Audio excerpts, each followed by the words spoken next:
আমি হাবৰাঘাট মহাবিদ্যালয় কৃষ্ণাই NSS তৰফৰ পৰা NSS গোটৰ আমাৰ ভলণ্টিয়াৰ আৰু আমাৰ তত্ত্বাৱধায়কসকলৰ আৰু হাবৰাঘাট মহাবিদ্যালয়ৰ IQAC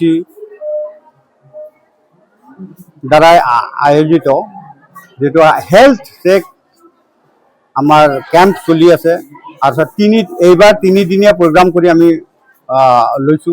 আমাৰ 3 দিন আমাৰ হেলথ চেকআপ হ'ব। প্ৰতি বছৰে আমাৰ এটো হৈ থাকে। যোৱা বছৰো আমি 5 দিনীয়া কাৰ্যসূচীৰে আমি কৰিছিলো।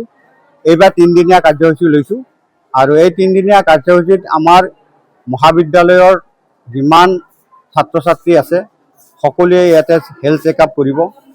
অৰ্থাৎ দেহ ভাল থাকিলেহে লেখাপঢ়া হ'ব।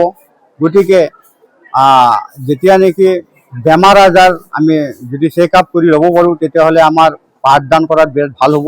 সেই উদ্দেশ্যেৰে আমি হেলথ চেকআপ কেন্দ্ৰ আমি ইয়াতে কৰিছোঁ 3 দিনীয়া কাৰ্যসূচীৰে, যাতে আমাৰ ল'ৰা ছোৱালীবিলাকে বিভিন্ন ৰোগৰ পৰা অৰ্থাৎ সহজতে অৰ্থাৎ নিজৰ কলেজখনত বহিয়ে নিজৰ দেহৰ খবৰটো ল'ব পাৰে আৰু মেডিচিনবিলাক লৈ সুস্থ মনেৰে সেই শিক্ষা গ্ৰহণ কৰিব পাৰে।